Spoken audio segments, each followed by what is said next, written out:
좋습니다. 자, 우리 한번 이어서 볼까요? 어디 보시냐면 자, 171페이지 한번 봐주시죠.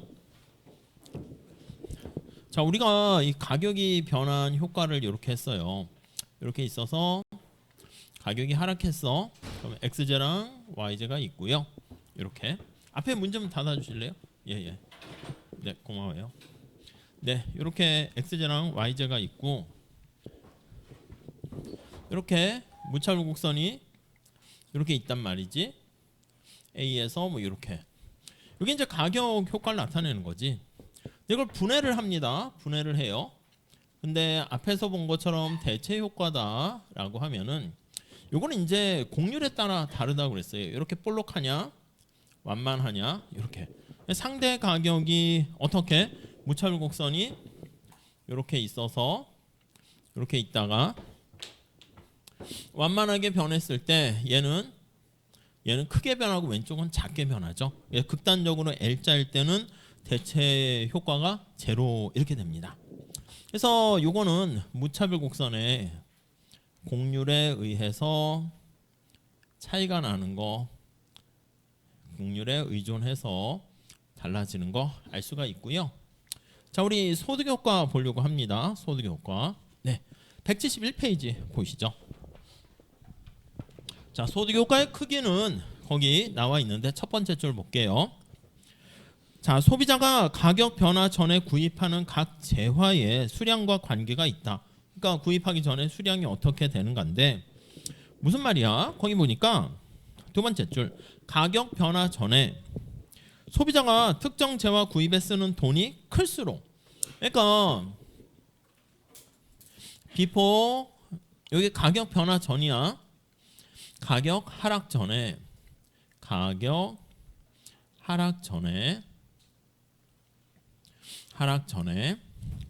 거기 보니까 재화 구입에 쓰는 돈이 클수록 약간 느낌이 지출 금액이 큰 거야. 그러니까 비싼 거야, 비싼 거. 그래서 거기 보시면 약간 비쌀수록, 정확한 표현은 아닌데 느낌은 이렇게 보시죠. 비쌀수록 가격이 비싼 거야. 거기 보니까 가격 변화에 의해 영향받는 소득 비율이 커진다. 거기 얘가 나와 있습니다. 세 번째 줄 소비자가 원래 많이 구입하던 재화의 가격이 하락하면 예산에서 차지하는 비중이 크죠. 정확하게 나의 총 소득 지출액이야. 예산에서 차지하는 비중이 클수록 이렇게. 그러니까 쉽게 얘기하면 그냥 직관적으로 그냥 느낌으로 볼 때는 자동차 이거 비싸잖아. 자동차 가격 아니면 비싼 뭐 TV나 뭐 비싼 가방 이런 거. 자동차의 가격이 뭐 10% 하락할 때랑 자, 그럼 뭐 좀 금액이 싼 게 뭐가 있을까? 글쎄 껌이라 할까? 껌 얼마예요? 껌 요즘 씹어 보셨어요? 아무튼 잘 모르겠네요. 껌 가격이 10% 하락했어. 둘 다 상대 가격은 이렇게 10%씩 하락했지만 내가 쓰는 지출 금액에서 이거는 크게 차지하고 이거는 뭐 그냥 뭐 그렇게 뭐 세 발의 피 정도로 그렇게 크게 차지하지 않죠. 그래서 거기 한번 볼게요. 자, 예산에서 차지하는 지출액 비중이 클수록 자동차 같이 이렇게 됐을 때는 거기 보시면 네 번째 줄에 작은 재화의 가격이 하락하는 경우에 비해서 소비자 입장에서 10% 하락하게 되면 돈이 훨씬 더 많이 남게 되는 거지. 그래서 가격 하락했을 때 훨씬 더 거기서 하락으로 인한 혜택이 크겠죠. 그래서 거기 보시면 소비자에게 남는 돈이 더 많아질 것이다. 이 경우가 이게 가격 하락으로 인한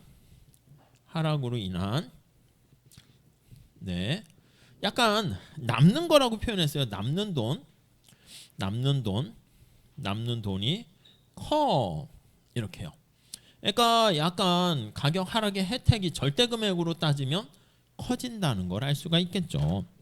자, 거기 쭉 보면 가로 안에 볼게요.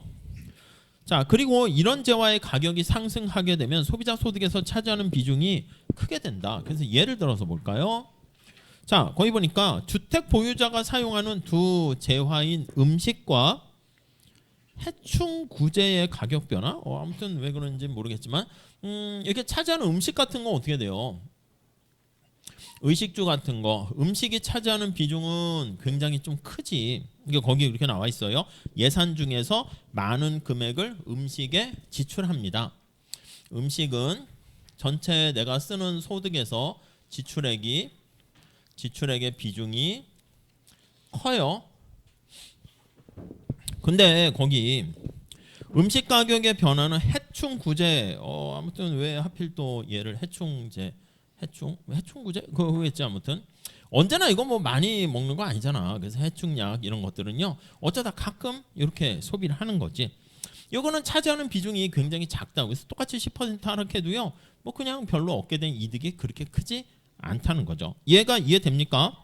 극단적으로 소비자가 현재 해충구제를 전혀 소비하지 않는다면 해충구제 가격이 하락했어? 그럼 별로 혜택을 보지 못하는 거지. 그러니까 소비자가 많이 구입하고 많이 사는 그 상품의 가격이 하락하게 되면 거기서 훨씬 혜택을 크게 본다라고 보시면 되겠습니다. 오케이, 이해 가시겠죠? 넘어갈게요.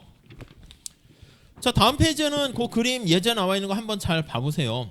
예를 들어서 거기다가 설명을 해가지고 총효과를 대체효과, 소득효과를 분해했는데 사실은 우리가 미시경제학에서는 직접 구해라 이런 식으로 나올 가능성이 좀 있어요. 근데 뭐 요 정도 수준에서 그쳐도 될 것 같긴 합니다. 자, 173페이지 가볼게요. 열등제가 있는 경우에 소득효과의 예 이렇게 나와 있는데, 자 지금 소득효과를 우리가 좀 나눠서 볼 거예요. 근데 소득효과는 이게 재화가 정상제냐 열등제냐에 따라서 약간 달라지게 될 겁니다. 여기다 표현할까요? 소득이 증가했어요. 증가했는데 X제 소비량이 증가하면 이게 정상제 이렇게 얘기합니다. 이거는 우리 뭐 전에 봤던 거죠. 근데 소득이 증가했는데 X의 소비량이 감소하는 거야. 열등제입니다. 우리 열등제가 쓰레기 아닙니다.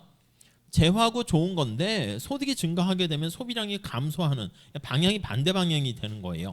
그러니까 뭐 버스 뭐 이런 거, 지하철 이런 거, 내가 만약에 취업해서 돈을 벌어서 자가용을 샀어. 그럼 차를 많이 몰다 보면은 버스를 덜 타게 되겠죠. 그래서 이런 게 열등제예요. 그래프로 한번 표현해 볼까? 그래프로. 자, 여기 X제가 있고 Y제가 있는데 X제에 초점 맞출게요. 소득이 이렇게 평이하게 가게 되면 이게 소득 증가라는 거 보이시죠? 그래서 소득이 증가했는데 무차익선이 여기 있어. A라고 할게. 이렇게 있어요. 자, 그러면 여기다가 X에 초점 맞추니까 이렇게 보조선을 그려봅시다. 그러면 X제가 만약에 정상제가 되면 여기에 위치할 거야. 정이라고 쓸게요. 무차익선이 이렇게 되면. 오케이? 그래서 우리 책에도 뭐 나와 있습니다. 그 뒤에 나와 있긴 한데 앞에 여기 보시면 요거 X의 소비량이 증가했어. 이렇게 열등제가 되면 어떻게 되냐면 선택점이 여기에 위치할 거야. 오해하시면 안 돼요. 이거 지금 두 개 다른 사람 얘기하는 거야. 두 개 같이 이렇게 그리면 교차되니까 그럴 수 없고 다른 거를 두 개 그리지 않고 이해하실 것 같아서 하나의 그래프에 그렸는데 A에서 이렇게 열에 갔다라고 하면은 이거는 이렇게 X의 소비량이 감소한 거예요. 그러면 그때는 열등제가 된 거죠. 이해 가시죠? 이렇게. 자, 그래서 우리 위에 제목을 다시 보시면 열등제가 있을 때 어떻게 될까? 요걸 볼 건데요. 자, 밑에 그림이 잘 나와 있고요. 다음 페이지 가보시면 또 기펜제라는 게 있어요. 기펜제는 가격이 하락할 때 소비량이 오히려 증가해야 되는데 감소하는 경우든, 그래서 그거를 같이 좀 체크해 보려고 해요. 자, 앞에 했던 거랑 같이 연결해서 보도록 할게요. 자, X제 가격이 하락했습니다. 이 대체 효과는 계속 얘기하지만 우리 상식에 통하는 효과고 약간 느낌이 순수한 효과야. 우리가 보려고 하는 게 요거야. 그리고 언제나 뭐 이상한 효과를 나타내는 게 저는 얘가 약간 노이즈에 해당하는 삐딱선이 효과다. 이렇게 보시면 되겠습니다. 이렇게 뭐 공식적으로 얘기하진 않고요. 자, 그래서 여기 한번 볼게. X의 가격이 하락하게 되면 대체 효과는 진리야. 이거는 X의 소비량, X에만 초점 맞출게. 증가합니다. 끝. 이렇게 됐죠? 근데 X의 가격이 하락하잖아. 그러면 여기 예산선이 실질소득이 이렇게 증가합니다. 이렇게. 그럼 바구니에 더 물건을 많이 담을 수 있겠죠. 그래서 구매력이 증가하는 거와 실질 소득이 증가합니다. 그래서 실질 소득의 증가로 인해 가지고 이게 이제 그래서 소득 효과가 되는 거지. 근데 소득 효과가 실질 소득이 증가했는데 만약에 정상제다라고 하면은 어떻게 됩니까? 하면 액세 소비량이 증가할 거야. 그러니까 실질 소득이 증가해서 액세 소비량이 증가하겠죠.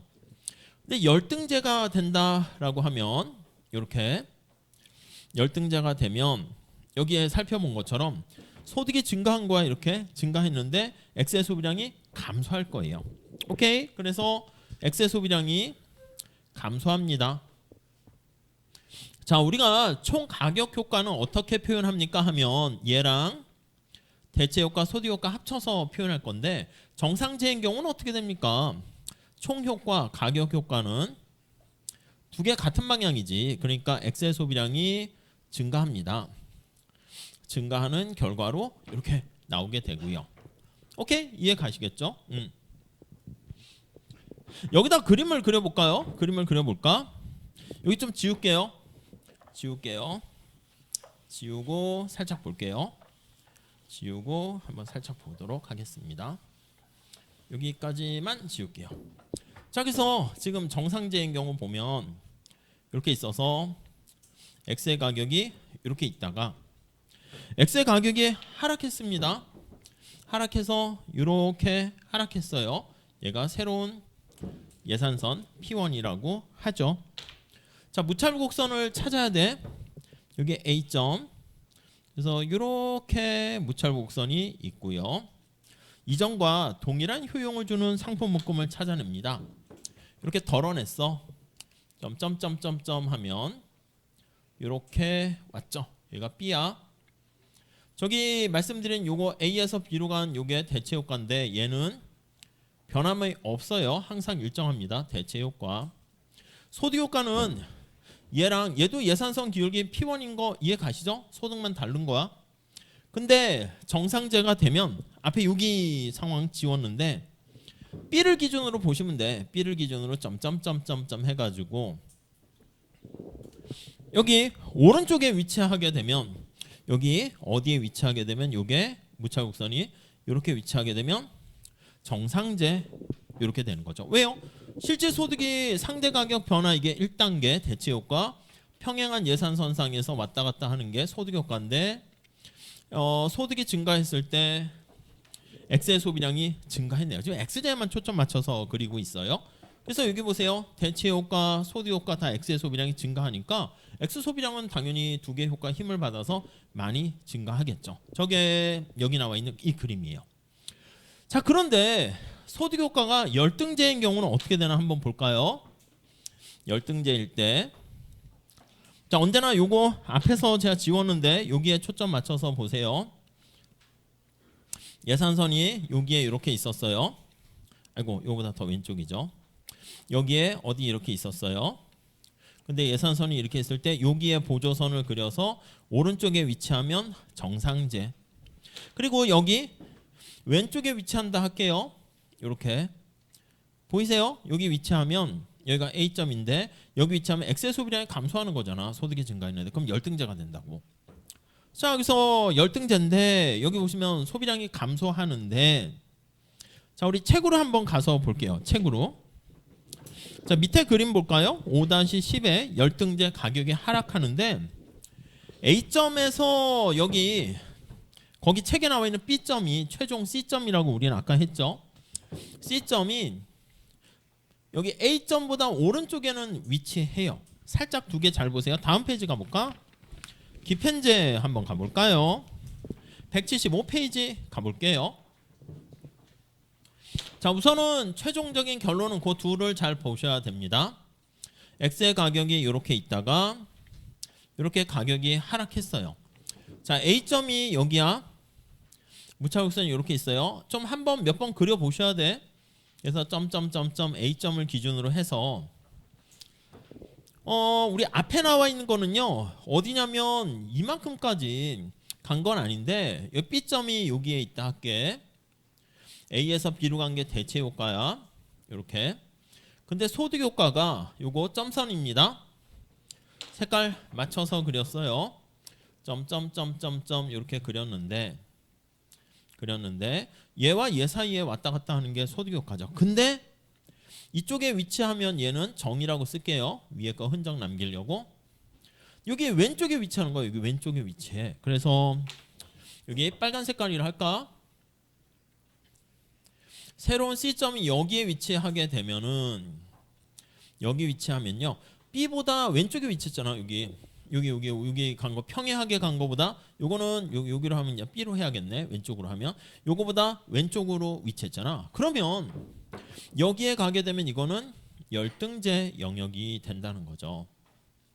열등제는 열등제인데 기펜제는요. 또 어디로 가는 거냐면 더 왼쪽으로 가는 거야. 여기 보면 A점을 기준으로 해서 그러니까 자 B점을 기준으로 해서 왼쪽으로 가면 열등제, 오른쪽으로 가면 정상제인데 A점을 기준으로 해서 175페이지에 나와 있는 요거보다 기준으로 해서 더 왼쪽에 가는 거야. 그러니까 여기 위치에 이렇게 하면 열등제 중에서 여기에 위치하게 되면 깊은제 이렇게 보시면 되겠어요. 그러니까 우리가 이렇게 볼 수 있어. 첫 번째는 정상제냐 열등제냐. 근데 열등제가 둘로 나뉘어요. 열등제가 둘로 나뉘어서 기펜제인 열등제, 기펜제가 아닌 열등제 이렇게요. 여기는 기펜제가 A와 B 사이에 여기 위치하면 이거는 기펜제가 아닌 열등제 이렇게 되는 거죠. 이게 조금 어려울 수는 있는데 몇 번 좀 보면 뭐 간단합니다. 그렇게 어렵지 않습니다. 여기로 와서 볼까요? 여기로. 자, X의 가격이 하락하면 대체 효과는 이렇게 X의 소비량이 증가한다니까. 이건 진리라니까. 근데 소득 효과가 봤더니 이게 삐딱선이 효과가 작동해서 X의 소비량이 감소해. 그럼 X의 소비량은 두 개가 충돌되겠죠. 얘네 둘을 같이 연결을 한다라고 합시다. 그때 두 개가 충돌되니까 요건 나눠야 돼. 만약에 대체 효과가 소득 효과보다 크다. 이렇게 되면 X의 소비량이 증가하겠지. 그래서 이렇게 되면 X의 가격이 하락할 때 X의 소비량이 증가합니다. 이해 가시죠? 그러니까 우리 상식에 그렇게 뭐 어긋나거나 그러는 건 아닙니다. 근데 만약에 이 대체 효과보다 소득 효과가 큰 거야. 그럼 X의 가격이 하락했더니 X의 소비량이 어떻게 돼? 얘 감소하잖아. 감소한다니까 이렇게. 그러니까 이게 약간 어떤 상황이 된 거야. 우리의 약간 상식의 수요 법칙에 위배되는 느낌이지. 이게 원래 이제 진짜 경제학자들이 보는 수요의 법칙은 이 보상 변화를 나타낸 보상 수요 곡선은 항상 주로 이렇게 마이너스니까 위배되는 건 없어요. 근데 노이즈라는 이게 섞인 일반적인 보통의 수요 곡선이라 표현하는데 그랬을 때 여기 나와 있는 것처럼 가격이 하락했는데 소비량이 주네. 가격이 비싸면 소비량이 더 느네. 이렇게 된 게 기펜제 또는 깊은제 이렇게 표현을 합니다. 오케이? 그러니까 여기 열등제 중에서 기펜제가 아닌 게 있고 기펜제가 있고, 그러니까 기펜제가 되려면 먼저 경로 자체가 이쪽으로 가서 정상제로 가면 안 됩니다. 절대 기펜제가 될 수 없고 열등제가 되어야 하고, 그 다음에 두 번째 단계로는 상식에 통하는 대체 효과보다 삐딱선이를 나타내는 소득 효과가 더 큰 경우다. 이렇게 보셔야 돼요. 자, 살짝 좀 낯설 수 있는데 여기서 수요의 법칙의 예외다 이렇게 얘기하죠. 가격이 싸졌는데 소비를 더 줄이는 그러한 특수한 경우다라고 얘기를 합니다. 자, 그 내용을 조금씩 더 살펴보도록 할게요. 앞으로 가볼게요. 자, 우리 열등제 보시면 173페이지 내용을 한번 다시 보도록 할게요. 자, 173페이지 첫 번째 줄. 그림 5-10은 열등제 가격의 하락을 소득효과, 대체효과로 분해하는 얘기입니다.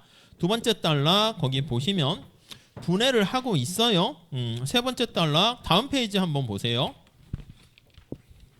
174페이지 그림을 한번 보세요. 대체 효과가 좀 상당히 작은 거 보이시죠? 상대 가격이 변화하는데 대체 효과가 존재하고요. 보이세요? 174페이지 A가 대체 효과. 우리 책은 되게 친절해. 그래서 컬러풀하고 친절하게 A에서 B 대체 효과인데 생각보다 되게 좀 좁게 그렸어요. 여기 조그맣잖아. 조금이잖아. 근데 소득 효과가 거기 보니까 어떻게 됩니까? 왼쪽으로 갔어. 그래서 B에서 C가 찍히는 건데 여기야. 우리 책 B번 보이십니까?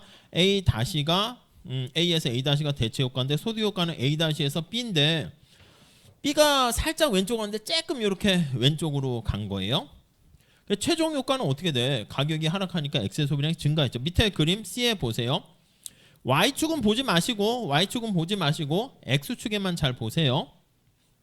그래서 거기 보니까 대체 효과는 오른쪽으로 가는데 소득 효과가 왼쪽으로 갔어요. 총 효과는 빨간 색깔로 표현되어 있지 증가하긴 증가합니다. 그래서 열등제인데 대체 효과가 크니까 가격이 하락할 때 X의 소비량이 증가하는 이런 결과가 됐어요. 앞에 설명으로 가볼까요? 자, 두 번째 단락에 거기 보시면 소득 효과로 인한 게 나와 있고요. 173페이지 세 번째 단락 두 번째 줄. 상대 가격이 일정하게 유지된 상태에서, 그러니까 상대 가격이 일정하니까 가격 변화의 효과가 없는 것, 대체 효과가 없고 구매력이 증가해서 발생한 소비량의 변화, 이게 바로 소득 효과죠. 근데 다음 줄에 보시면 연화가 부유해졌어, 가격 하락으로. 그런데 소득 효과로 인해 라면의 소비량은 실제로 오히려 감소하네요. 라면 같은 게 이제 열등제이기 때문에 그렇다라고 보시면 되겠죠. 자, 옆에 나와 있어요. 라면은 이 가격 범위 내에서 열등제임을 뜻한다. 왜 범위라고 했냐면 처음부터 열등제인 거는 아니라 그랬죠. 그러니까 처음에 라면도 소득이 증가하면 라면도 먹을까 말까 하다가 조금씩 아껴 먹다가 더 많이 먹게 되니까 정상제인데 일정 소득을 넘었으면 그 범위 내에서 열등제가 된다는 것입니다. 자, 그래서 다음 단락. 가격이 하락하면 소득 효과로 인해서 소비량이 줄어든다는 사실이 나타냈죠. 라면의 수요 곡선이 우상향한다는 것을 의미하는 건 아니래요. 그러니까 여기 나와 있는 것처럼 열등제라 해서 무조건 수요 법칙에 위배되는 건 아니고요. 그러니까 이거는 지금 여기 나와 있는 얘는 열등제인데 기펜제가 아닌 열등제, 이렇게 보시면 돼요. 자, 그런데 맨 마지막 줄 볼게요. 소득 효과가 충분히 크면 그걸 보시면 예외적인 상황이 발생할 수 있습니다. 175페이지로 가볼게요. 그걸 우리가 기펜제라고 합니다. 기펜제는 가격이 하락하면 소비자가 덜 원하는 재화이다. 이거요. 가격이 하락하면 소비자가 소비량을 줄이는 거야. 그럼 뒤집어 얘기하면 가격이 비싸면 더 많이 사는 거지. 그러니까 수요 법칙의 예외인 것처럼 보여요. 영국의 경제학자이자 통계학자인 기펜의 이름을 따서 그렇게 해놨는데 가격과 두 번째 줄 볼까요? 수요량 사이에 역의관계가 존재하지 않고요. 오히려 플러스 우상향한다. 뭐 느낌표까지 있네요. 그래서 놀랍다는 얘기인가 보죠. 자, 기펜제가 비싸질수록 수요량은 늘어난다. 이렇게 나와 있습니다. 자, 옆에 밑줄 치시죠. 기펜제 경우 가격이 하락하면 수요량을 증가시키는 이 대체 효과, 여기 대체 효과보다 소득 효과로 인한 열등제입니다. 소비량의 감소, 이거보다 제가 더 작은 거야. 그래서 가격이 하락하면 그래서 오히려 소비량이 감소하는 결과. 그래서 기펜제가 되려면 반드시 굵은 고딕으로 돼 있죠. 먼저 열등제가 돼야 돼. 이 열등제 중에서 전부 다 기펜제는 아니고 삐딱선이 효과인 소득 효과가 대체 효과보다 커야 된다. 이렇게 보시면 되겠습니다. 자, 그래서 기펜제 나타내는 건 이 소득 효과가 굉장히 민감하게 반응하는 경우를 할 수 있는데 밑에 한번 내용 좀 볼게요. 기펜제는 매우 드물어요. 이는 다른 재화와의 대체 가능성이 상당히 제한적이면서, 그러니까 우리 그림 바로 앞에 그림 거기 한번 볼까요? 기펜제인 열등제 거기 왼쪽에 한번 뭐 이렇게 합시다. 이게 대체 효과가 좀 되게 작아야 되는 거야. 여기다 표현을 하면 여기 지울까요? 여기다 표현을 하게 되면, 자, 여기서 기펜제인 경우만 다시 한번 끄집어낼게요. 이렇게 가격이 하락했어요. 하락했어. 한 가지 색깔로 이렇게 그릴 수 있을 것 같습니다. 그래서 여기 보시면 A점이 여기 있어. 근데 약간 174페이지에 나와 있는 것처럼 이게 좀 가능한 한 좀 이렇게 좀 볼록한 이런 형태가 돼서 니은 예산선 가지고 이전과 동일한 효용을 달성합니다. 그래서 여기가 대체 효과야. 점점점점점 이렇게. 우리 책에서는 A와 A 다시 이렇게 돼 있죠. 근데 소득 효과가 어떻게 되냐면 소득 효과가 여기 보시면 B점을 기준으로 해서 여기로 가게 되면 열등제 영역 보이시죠? 여기로 가게 되면 정상재 영역 이렇게요. 그러니까 지금 보려고 하는 거는 얘와 색깔이 비슷하네. 얘와 얘 간의 관계를 나타내는 건데 B점이 이렇게 있는데 B점보다 오른쪽에 위치하면 정상재고요. 왼쪽에 가면 열등제야. 근데 열등제 중에서도 소득효과가 반대로 작동했는데 A를 기준으로 해서 무차별 곡선이 여기에 위치하는 거 여기. 그러니까 다 그리게 되면 막 이게 교차되니까 다 그리면 안 돼요. 이렇게 되는 경우가 기펜제 이렇게 됩니다. 오케이. 그래서 열등제 중에서 저기 왼쪽에 나와 있는 것처럼 요게 다 열등제인데 그 중에 여기는 열등제가 기펜제가 아닌 열등제. 이 왼쪽으로 이렇게 가게 되면 기펜제인 열등제. 그러니까 열등제가 둘로 이렇게 돼 있는 거죠. 살짝 그림 한번 그려 보시기 바래요. 자, 그래서 다시 설명을 조금 더 한번 볼게요.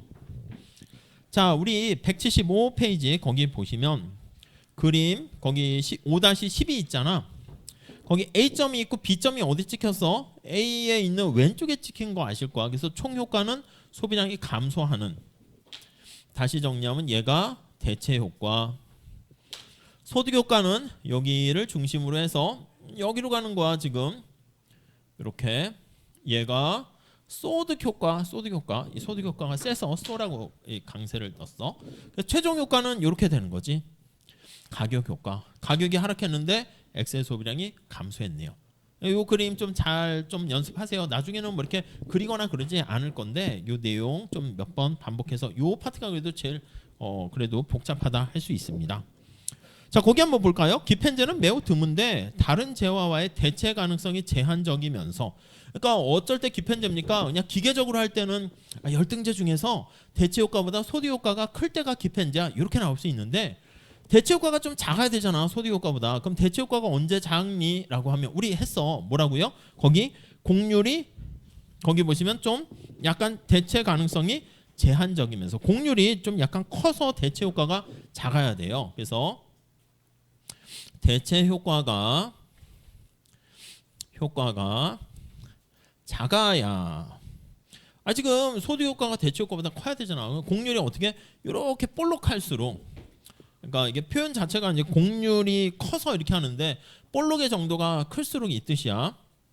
볼록이 정도가 클수록 이럴수록 대체 효과가 작다라고 우리 얘기했죠.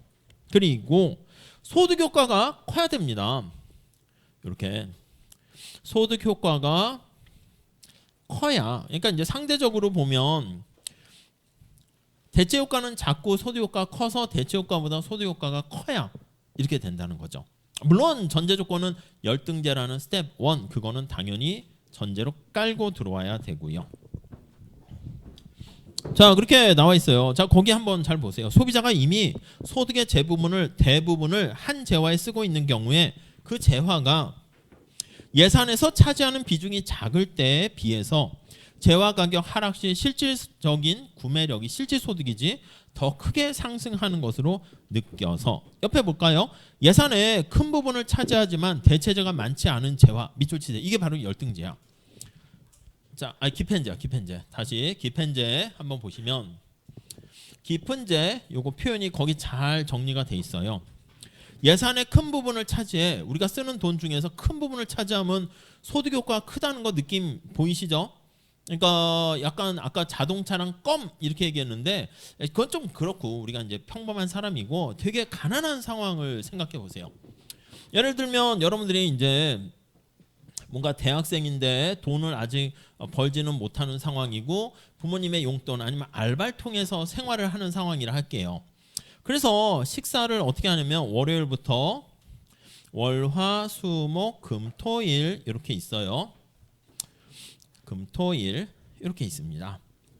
그래서 내가 소득이 별로 없어. 용돈 가지고 먹게 되는 거니까 어쩔 수 없이 아껴가지고 나도 고기랑 이런 걸 먹고 싶지만 어쩔 수 없이 라면을 먹는 거야. 왜 라면을 먹을까요? 라면밖에 먹을 수 없는 상황이야. 그래서 금요일까지 라면을 먹고요. 이해 가시죠? 잠깐 돈을 절약했다가 주말에 고기를 먹는 거야. 이렇게 이해 가시죠? 내가 지금 약간 가난한 상황이야. 부유하고 그런 상황이 아닙니다. 지금 기펜제가 되려면. 근데 라면의 가격이 여러분 상승했다고 해볼게. 이렇게. 그럼 어떻게 돼? 아까 말씀드린 것처럼 내가 부자가 아니어서 라면을 소비할 때 많은 돈을 지금 쓰는 거라니까. 그래서 어쩔 수 없이 라면을 계속 먹었어. 랄랄랄라 하면서 먹었는데 어이구, 라면 가격이 상승하게 된 다음에 내 용돈이 얼마 안 되니까 고기 먹으려고 했는데 돈이 모자르는 거야. 그럼 어떻게? 주말에도 라면 먹어야지. 이해 가세요? 약간 슬픔이 느껴지지 않으세요?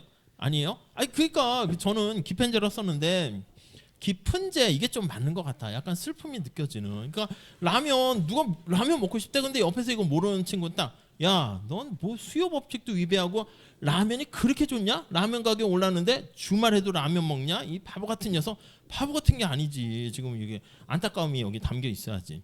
이해 가세요? 다시 거기 한번 보세요. 예산의 큰 부분을 차지하지만 이 사람이 지금 이게 좀 약간 용돈, 작은 용돈 갖고 쓰고 있는 예산의 라면이 큰 부분을 차지한다니까. 근데 대체재가 많지 않아. 라면을 대체할 만한 상품이 별로 없어. 안 그래도 지금 내가 밥 먹고 싶은데 그래도 끼니를 채우려고 라면까지 내려갔는데 여기서 대체할 만한 게 얼마 없는 거야. 몇 개. 근데 라면 가격이 올라가서 어떻게 라면 소비를 더 늘릴 수밖에 없지 뭐. 이해 가세요? 그러니까 우리가 보통 기펜제 열등제 할 때 뭐 소득 효과가 크고 막 이렇게 막 얘기해 버리면 내가 이거 왜 하지? 이런 생각이 든다고. 미시경제 할 때 수학적으로 뭐 미분해서 하면은 내가 왜 미분을 하고 있지? 약간 그러면 현실과 너무 동떨어진 것 같이 보이는데 잘 보면 또 현실에 좀 의미가 있어가지고. 그러니까 이 책의 장점이 뭐냐면 우리가 얼른 미시경장 막 할 때 수리적으로 할 때 의미 없어 보이는 거에 대한 얘기들을 좀 이렇게 좀 가려운 부분을 좀 이렇게 긁어주는 측면이 있어요. 그래서 그런 게 좀 장점이에요. 아니 실제 기펜제가 있을까? 우리가 얘기할 때 뭐 아일랜드, 감자 등등등 하는데 거기 나와 있죠. 두 번째 줄에 1800년대 중반에 아일랜드 기근에 감자이다 이렇게 표현을 했는데 제목을 보니까 실제로 기펜제를 찾은 사람이 있다. 이게 막 신기한가 봐. 신기하지 않겠습니까? 그래서 원래는 맨날 이렇게 뭐 허상에 뭐 유니콘 찾아다니고 얘기하는데 유니콘 찾았다 이거야. 이거보다 더 소중한 게 어디 있겠어. 그래서 거기에 보니까 다음 페이지에 뭐 로젠이랑 교수랑 등등등 데이터를 검토해 보니까 찾았대요. 이거 뭐 대단한 발견인가 봐요. 밑에 각주에도 보면 각주 3번 4번 이렇게 있네. 그 미국의 유명한 저널에 실렸네. 그 AR이라 해가지고요. 그냥 뭐 과학의 뭐 사이언스지 뭐 이제 거의 뭐 그런 정도의 급이라고 보시면 돼. 요런데 이제 논문을 하나 실었다 그러면 요즘은 근데 좀 우리나라 사람도 많이 실어요. 근데 옛날에는 실기가 좀 어려웠지. 그래서 내가 여기 밑에 나와 있는 각주에 있는 그런 저널에 논문을 하나 실었다. 그럼 뭐 그냥 아무데나 이렇게 탁 이게 서류 내면 합격. 뭐 이렇게 뭐 성대 저 교수할래요. 그럼 예, 어서 오세요. 막 이럴 정도로 막 그런 상황이니까 여기 뭐 이렇게 요즘은 이제 많이 늘었어요. 근데 옛날만 해도 이렇게 실은 사람이 몇 명 없어. 성대에서도 한두 명 있을까 말까 할 정도로 막 그런 상황이었죠.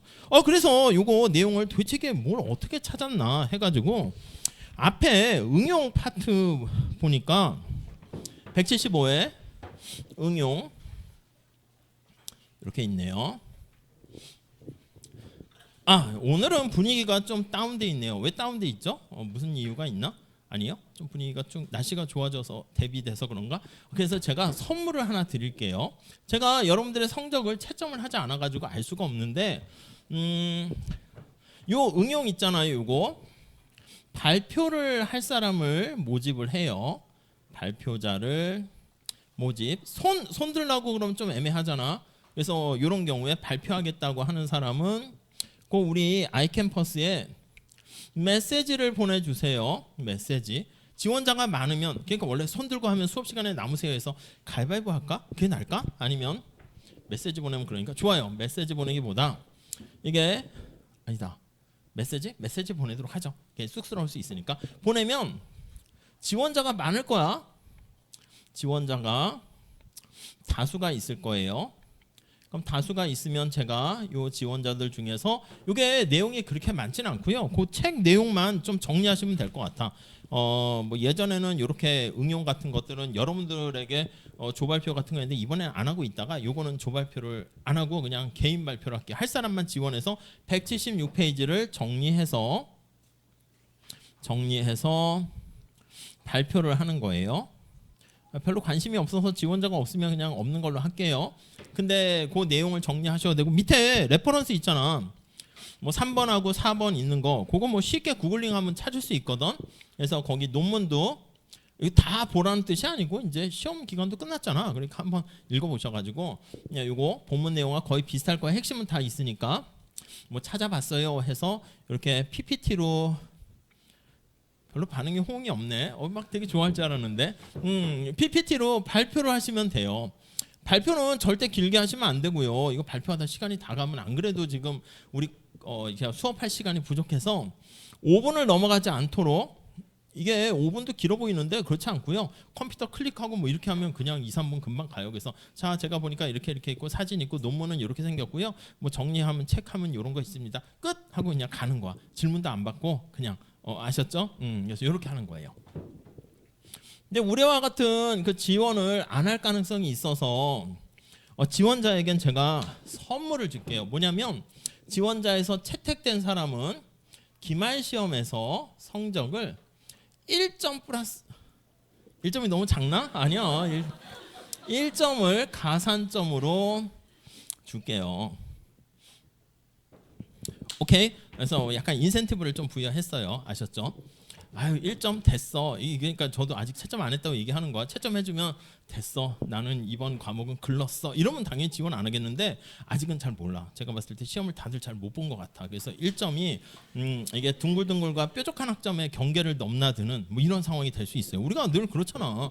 이게 뭐 어디 회사 지원할 때도 인턴 할 때도 뭐 아까 뭐 어떤 조교분하고 만나서 얘기했는데 보험 이쪽 관련해 가지고 이렇게 막 지원하는데 인턴 뭐 이렇게 정규직 채용되는 인턴 한 2명 뽑는데 2,500명 모이고 막 그런데 그러니까 이거는 뭐 어떻게 보면 완전 경쟁에 가까운 그러니까 자신의 그냥 최선의 노력을 하고 그냥 하늘의 결과를 기다려 봐야 되는 건데 1점이 어떻게 보면은 작을 수 있지만 어떻게 보면 또 되게 커요. 그리고 발표하는 이것도 뭐 많지 않잖아요. 그래서 아무튼 요거 또 이게 호응도가 좋으면 뒤에 또 발표할 거리 있으면 해볼게요. 이거를 제가 읽어보고 설명을 할까 하다가 옛날에는 설명했었는데 그냥 한번 여러분들이 한번 가볍게 하시면 좋을 것 같습니다. 넘어가 볼게요.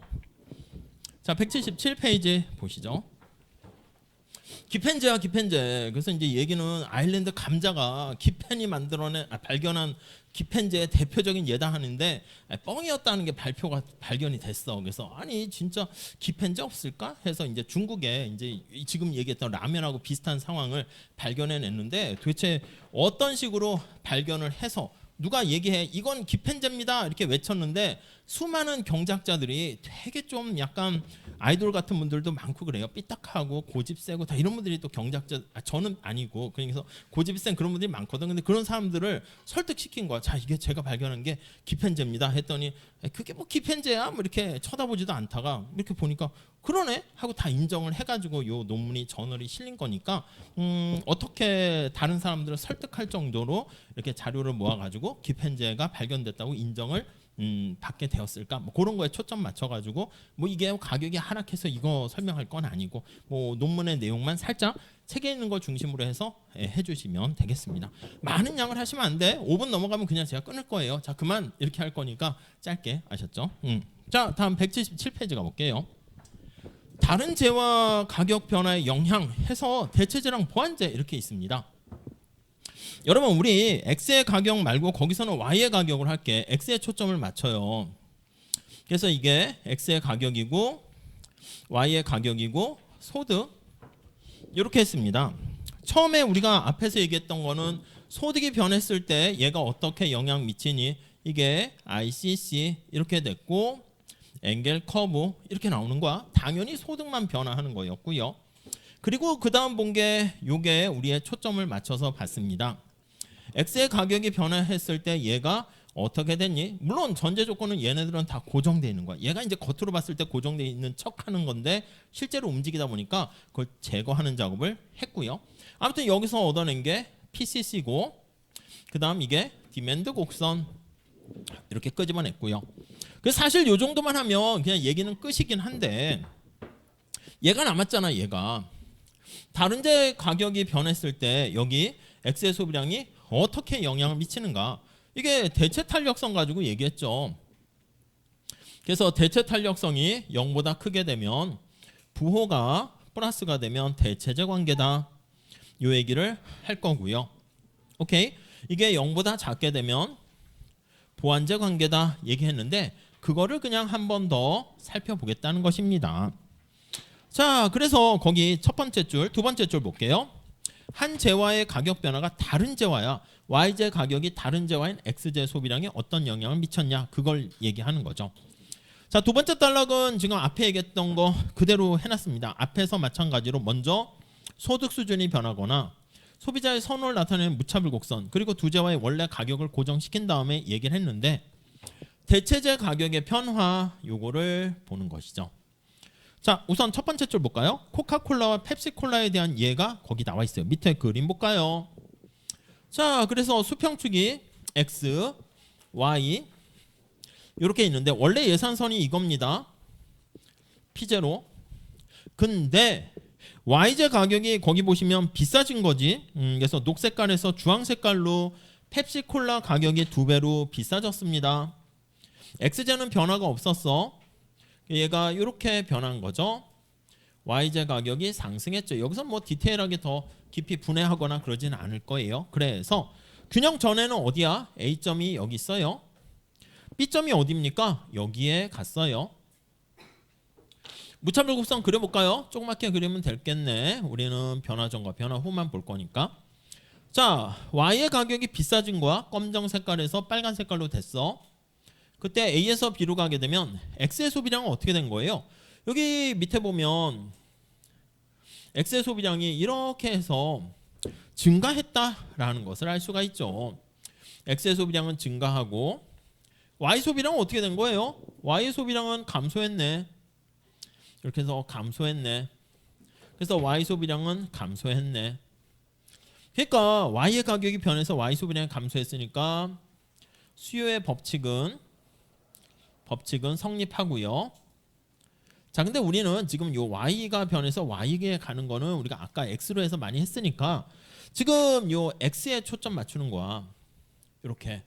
아니, 가격이 비싸져서 얘가 망하면서 얘가 흥했어. 서로 이 두 재화의 관계가 대체제 관계고요. 여러분, 대체제 관계가 무슨 관계라고 했어? 서로 경쟁하는 관계다 이렇게 얘기했죠. 뭐뭐 대신에 이런 뜻이야. 말 그대로 펩시콜라 대신에 코카콜라 뭐 이런 식으로 되는 거죠. 그래서 두 번째 줄에 보시면 2장에서 본 것처럼 펩시콜라 가격이 오를 때 코카콜라 수요량이 증가하게 되면 같은 방향입니다. 그 대체 탄력성이 교차 탄력성이 플러스 이렇게 되는 거죠. 이게 대체제 관계입니다. 자, 그리고요 거기 첫 번째 달랑 마지막 줄 볼게. 예를 들면 펩시콜라와 코카콜라는 우유와 코카콜라보다 훨씬 더 밀접한 대체 관계다. 그치? 더 치열한 경쟁이네. 우리가 이제 재화 가지고 얘기할 때 이렇게 얘기한다는 거지. 그래서 펩시콜라가 있고 코카콜라가 있고 그리고 여기 우유가 있어요. 아니, 목마를 때는 사실 코카콜라나 우유나 나한테 똑같은 만족을 주니까 서로 경쟁 관계야. 얘도 경쟁 관계고 얘네들도 경쟁 관계인데 코카콜라를 중심으로 봤을 때 경쟁의 정도가 얘네들은 더 치열한 거야. 같은 탄산음료고 색깔도 비슷하잖아. 얘네들은 보완 관계는 아닌데 이렇게 좀 약간 이렇게 약한 대체 관계, 경쟁 관계다. 이렇게 보시면 되겠네요. 오케이? 이해 가시죠? 네, 그 정도 개념만 보시고 반대 방향으로 작동하게 되면 이거야. 반대 방향이니까 이렇게 되는 거죠. 두 개 보완 관계야. 보완 관계는 약간 시너지 효과가 있죠. 다음 페이지 가볼까요? 그림을 한번 보시면 178페이지. 자, X제 가격이 비싸졌어요. 그래서 거기 보시면 이렇게 있다가 왼쪽에 있는 것처럼 이렇게 비싸졌습니다. 똑같이 얘기한 거야. 점이 어디 찍혔나 거길 보세요. A점이 원래 여기 있었네. A점이. 근데 B점이 여기에 위치해 있습니다. 왼쪽과 약간 차이가 있죠. 자, 무차별 곡선 살짝 이렇게 그리시면 지금 가격이 Y제 가격이 비싸졌습니다. 근데 이렇게 되니까 X의 소비량이 어떻게 된 거야? 감소했네. 그쵸? 저 왼쪽은 증가했잖아. Y의 소비량 어떻게 돼요? 감소했네. 같이 감소했어. 이렇게. 그래서 이렇게 되니까 X의 소비량 감소하고 Y 소비량 감소하고, 그러니까 우리의 관심사는 요거 다른 재화의 가격인데 부호가 마이너스 관계 있어. 이거는 보완 관계다, 보완제 관계다. 이렇게 보시면 되겠죠. 약간 시너지 효과가 있는, 같이 소비하는. 그래서 178페이지 보완제는 다른 재화와 결합해서, 그래요, 시너지 효과가 있다. 결합해서 소비할 때 효용이 더 증가한다. 바닐라 아이스크림과 핫퍼지 뭐예요? 모르겠네. 아무튼 동시에 소비했을 때 훨씬 더 만족도가 올라가는, 그렇게 되는 거죠. 자, 밑에 그림에서 대체재 가격과 보완제 가격이 변했을 때 우측 좌측 하는 거, 이거는 수요 곡선의 이동 그거니까 뭐 별로 어렵진 않고 요거 두 개만 잘 구분해서 보시면 되겠습니다. 자, 그 다음에 179페이지 가볼게요. 무차별 곡선의 모양에 대한 재고찰 이렇게 나와 있어요. 자, 우선 거기 나와 있는 것처럼 앞에서 했던 겁니다. 두 번째 단락 볼까요? 5-3절에서 재화 자체 가격 변화에 따른 대체 효과의 크기는 공률이 작은 무차별 곡선에, 그래요, 이게 대체 효과는 아까 했던 거야. 이렇게 돼 있냐, 이렇게 돼 있냐. 공률이 크면 대체 효과가 작고 작을 때 대체 효과가 크다. 뭐 그 얘기를 다시 한번 얘기를 했고요. 그 얘기가 거기 나와 있습니다. 자, 그다음 뭐 상대 가격의 변화 뭐 등등 있는데 그거는 약간 결론적인 얘기니까 한번 보시고, 밑에 시험 잘 보는 법은 뭐 별거 없어요. 읽어보면 제가 그냥 얘기했던 거 그거니까 넘어갈게요. 또 재미난 거 있네. 좋아요. 선물 드릴게요. 또 하나, 두 번째 선물 이것도 합시다. 180페이지 응용인데, 극장에서 보는 영화와 집에서 보는 영화, 어떻게 이거 대체제입니까? 보완제입니까? 사람마다 늘 다르긴 하겠지. 아유, 극장 요즘 장사 안 돼서 자꾸 종로 3 저쪽 뭐지 충무로에 대한극장도 이제 문 닫는다 하더라고요. 옛날에는 이게 종로에 영화관이 많았거든요. 그래서 이제 제가 학교 다닐 때 저 위에 저기 마을버스 있잖아. 그걸 타고 이제 종로 가는 그 감사원으로 가는 그거를 발견해냈어요. 그 전에는 아는 사람이 없었어. 그쪽까지 과감하게 갈 수 있는 사람이 없었거든. 첫 번째는 낮에도 안 가요. 힘들어가지고 저 위에 수성강까지도 누가 걸어 올라가 거기까지. 아이고 거기 왜 가냐 뭐 이렇게 하고요. 수강 신청하는데 강의실이 저 수성관 그러면 수강 변경 뭐 당연히 거기까지 어떻게 가.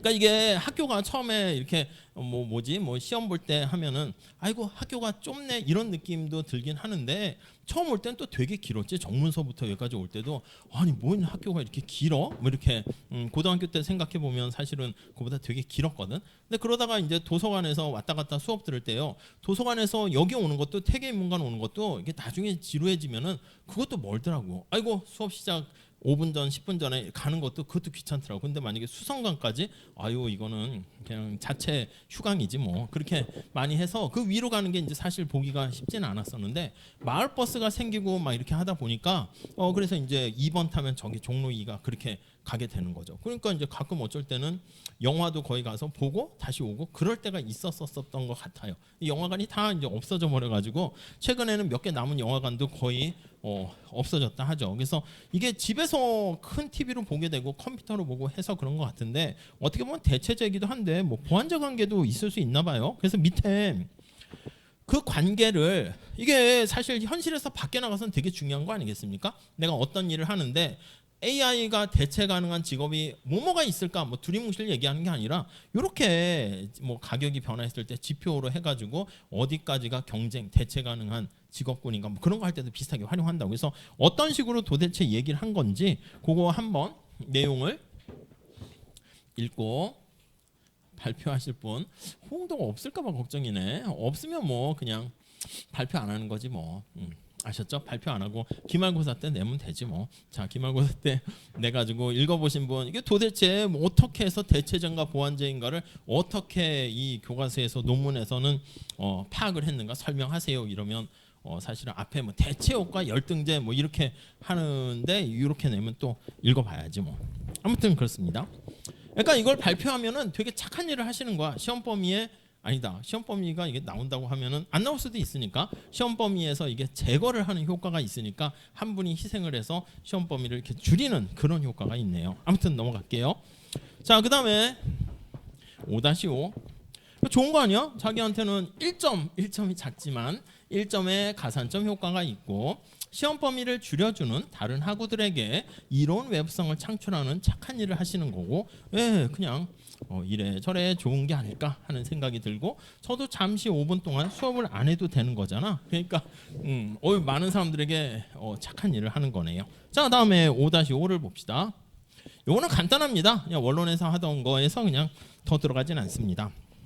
자, 개별 수요 곡선을 합쳐서 시장 수요 곡선 구하기. 우리나라가 이렇게 있어. A라는 사람이 있고 B라는 사람이 있고 뭐 이렇게 수요 곡선이 있지 않겠습니까? DA가 있고 DB가 있고 뭐 많은 사람이 있으면 그거 다 해도 돼. 이걸 다 합쳐가지고 시장 전체 수요 곡선으로 합하려고 해요.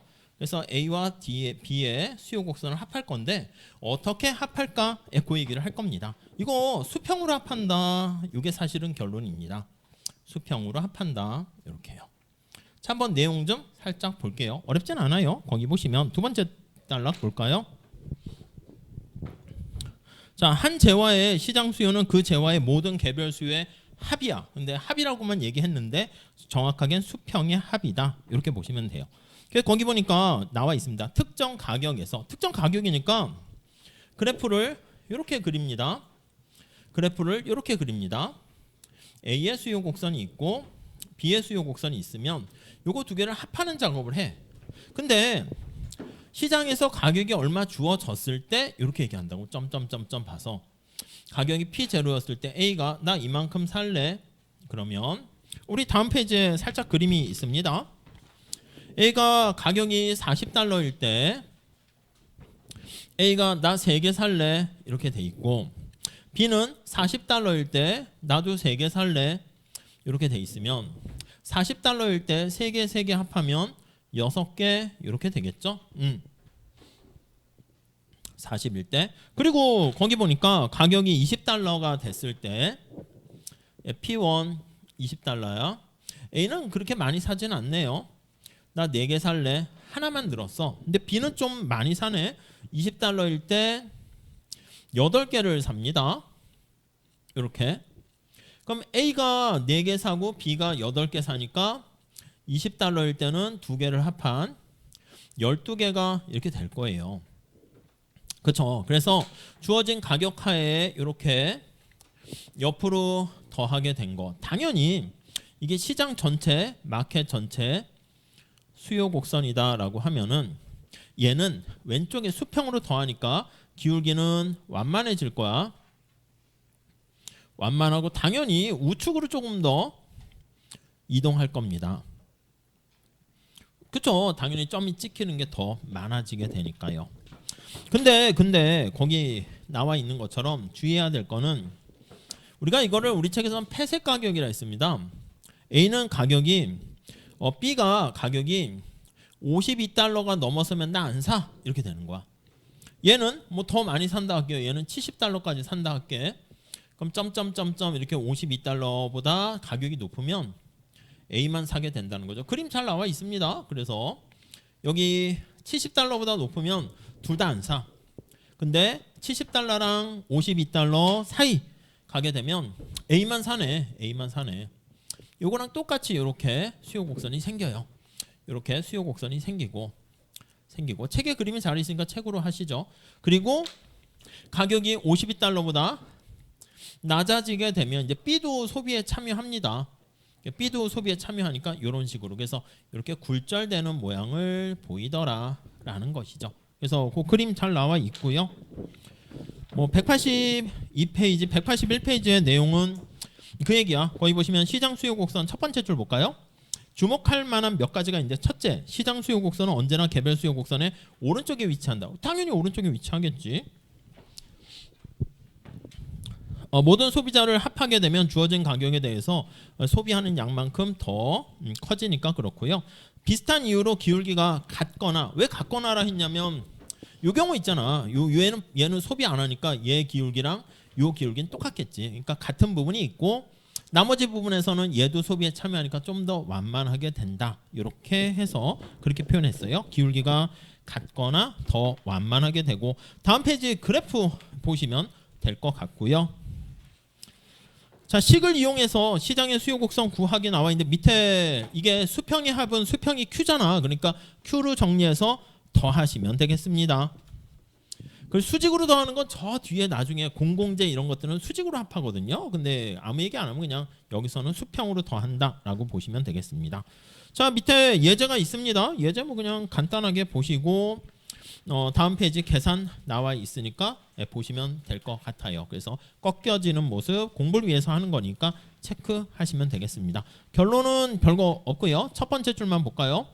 사장의 소비자 선택 이론을 이용해서 수요 곡선이 어디에서 나오고 그래요. 결국 수요 곡선 도출하는 거 어디서 유래했고 어떤 요인이 수요 곡선을 이동시키고 소득, 재화의 각각의 가격이 변했을 때 소비량이 어떻게 변화하는가 뭐 그런 것들에 대해서 또 가격이 변했을 때는 대체 효과, 소득 효과로 구분해서 살펴봤다. 그리고 또한 재화에 대한 개별 수요 곡선이 합쳐져서 시장 수요 곡선 된다는 거, 수평으로 합하는 거 그렇게 봤네요.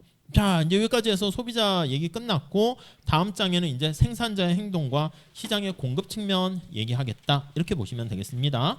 잠깐 쉬었다가 다음 챕터로 가보도록 할게요.